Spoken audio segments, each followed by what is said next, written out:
Hi everybody, this is Angie from Tourangie.com and I'm in Princeton.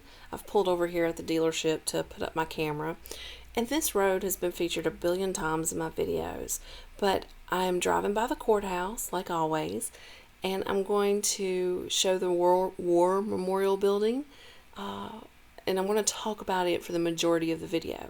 But at the end of the video, or closer to the end of the video, I'm going to be talking about a record that was broken in Princeton that I bet most of you don't know about. So let's talk about the memorial building. So, of course, it was built because, well, for World War One, the sailors and soldiers of World War One. The movement started in 1928 to get something built for those that sacrificed in the county. And in 1929 and 30, it started to be erected. It was dedicated on November 11th, 1931, by Gary and Sheffey, and they were the architects of the building. The columns, as well as the corners, are solid Indiana limestone. The exterior facing is also Indiana limestone. And there is a steel double hung window. The rotunda floor is terrazzo, and the wooden and door trims are red gum.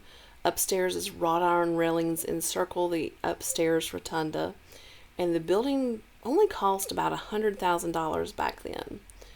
For many years, the building housed rooms of the American Legion and the Legion Auxiliary. Their large upstairs area recreation rooms were used for dances and banquets, bridal parties, and different things.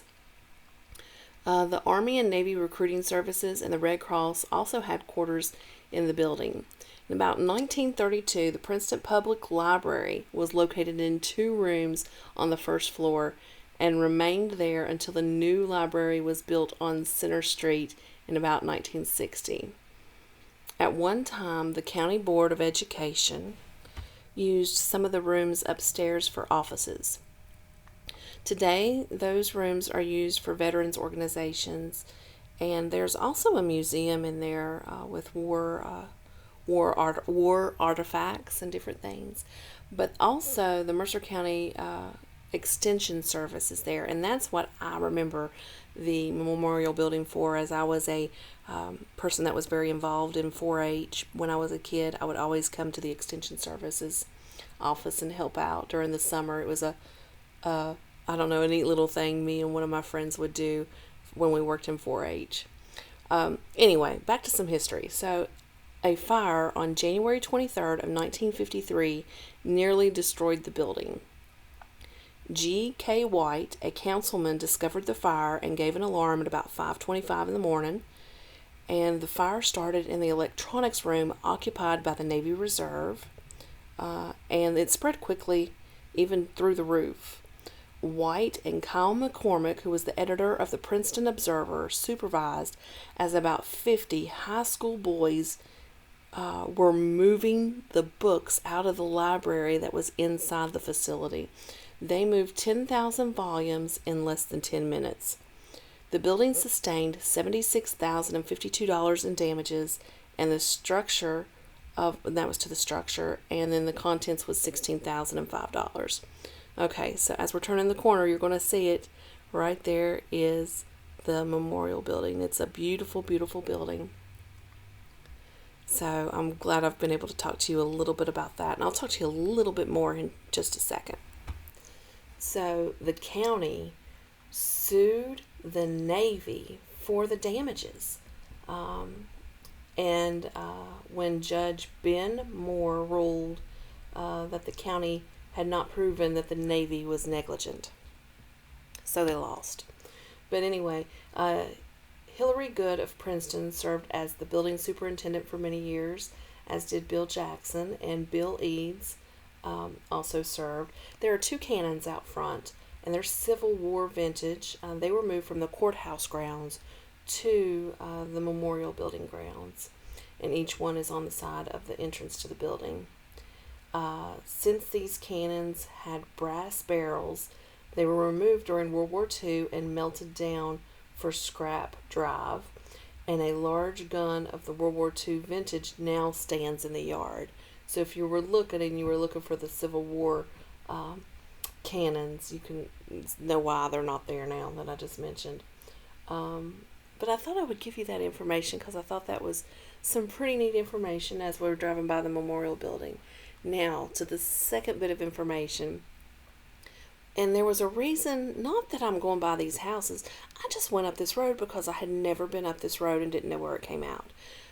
But I continued on down Main Street because there's a veterinary office there. It's called All Creatures. And that is what I want to talk to you for the rest of this video about, a little record that was broke here in Princeton and it involves them.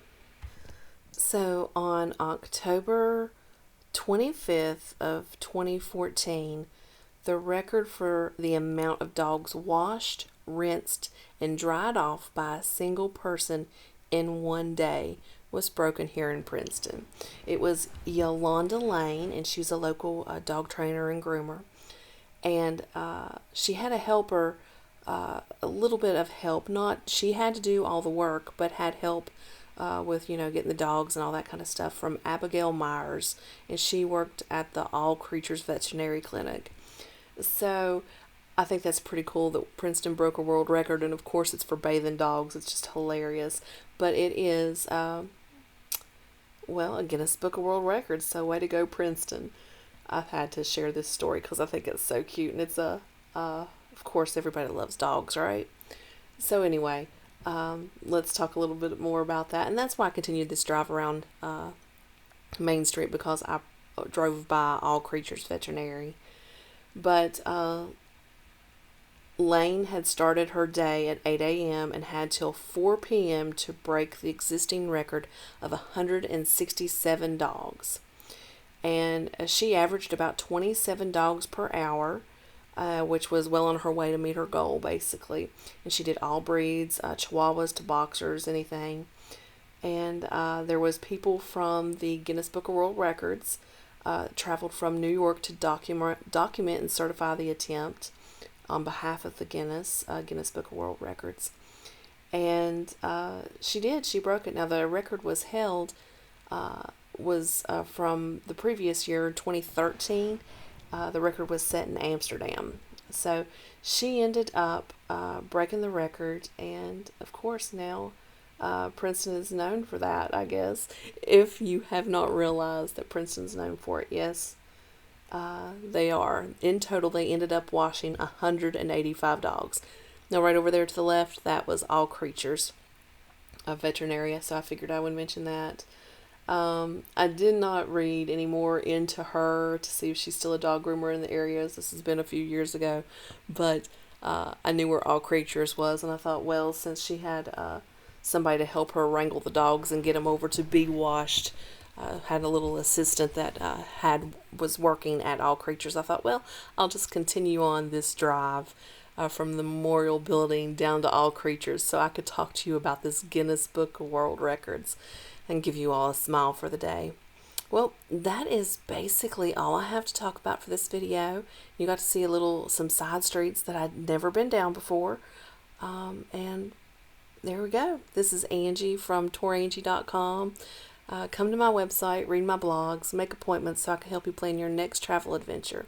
Talk to you all later.